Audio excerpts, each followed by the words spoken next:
আজকে আমার দায়িত্ব ছিল আমার পাখিকে রাখার। আমার পাখির মার হচ্ছে পরীক্ষা শুরু হয়েছে, পাখির মা গেছে পরীক্ষা দিতে। এই যে আমার পাখি, এই পাখি হচ্ছে আমার 5 নম্বর বোনের মেয়ে।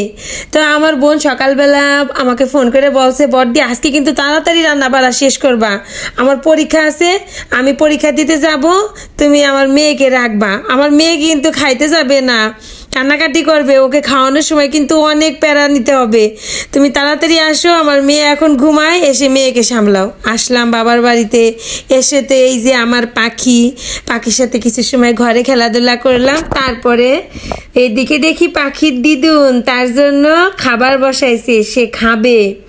আর তারপরে কি করব, আমার পাখি আর আমি তাই খেলি। আমার পাখি কিন্তু অনেক লক্ষ্মী, একটু কান্নাকাটি করে না। তার মা তো আমাকে ভয় দেখাইছে, বড়দি সে কিন্তু থাকতে যাবে না, তার সাথে অনেক খেইলো, সে খেতে চাইবে না, তাকে খাওয়াইতে যেয়ে তোমার অনেক কষ্ট হবে।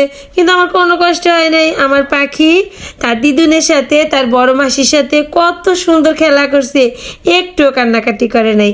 তার দিদুন তো ওইদিকে তার জন্য খাবার রেডি করতেছিল, এদিকে আমি আমার পাখিকে রাস্তায় নিয়ে আসলাম একটু গাড়ি দেখানোর জন্য। রাস্তায় নিয়ে আসার পর দেখে আমার পাখি খুব খুশি, যে গাড়ি যাচ্ছিল সে গাড়ির দিকে নজর দিয়ে দেখতেছিল, একটা গাড়ি যায় আর সে ফিরে ফিরে তাকায়, ওই দিক থেকে যেন চোখ ইশারাইতে চায় না।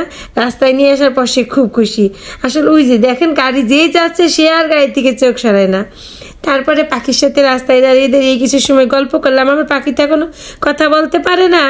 তারপরে আসলাম বাসায়। এই যে আমার পাখির প্রচন্ড ক্ষুধা লেগে গেছে, তার ছোট মাসিমণি তাকে কোচিংয়ে যাওয়ার সময় খাওয়াই রেখে গেছে, এইবার দিদুনের হাতে সে খাবে।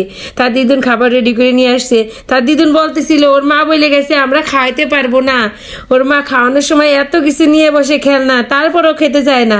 কিন্তু কি মজার একটা ব্যাপার, আমার মা পাখি তার মা ঠাম্মির কাছে খাওয়ার সময় এত দুষ্টামি করে, কিন্তু আজকে বিকালবেলা সে তার দিদুনের কাছে, বড় মাসিমণির কাছে এত সুন্দর করে বসে বসে চামচ দিয়ে খাবার খেয়ে নিয়েছে, একটু দুষ্টামি করে নাই। কিন্তু মনে মনে ভাবতেছিল, বড় মাসি তুমি কেন এত ভিডিও করো, ওই যে আমি খাচ্ছি আর তুমি ভিডিও করতেছো, এটা কোনো কথা? এত ভিডিও করতে হয়? ও কথা বলতে পারলে মনে হয় এইটাই বলে দিত। সেই তখন থেকে বড় মাসি শুধু ডিস্টার্ব করেই যাচ্ছে, আমি খেলাধুলা করতেছি তাই দিচ্ছি, যা কিছু করতেছি সব কিছুতেই বড় মাসি শুধু ভিডিও করে। তারপরে এই তো আমার পাখির খাওয়া দেখুন, এইবারও খাওয়া, একবার দিদুন ধরে একবার আমি ধরি, মেলা চেষ্টা করে তারপরে আমার পাখিকে আমরা খাওয়াইতে পারি। বেশি একটা ঝামেলা করে নাই, ওই অল্প একটু বাচ্চারা করেই থাকে।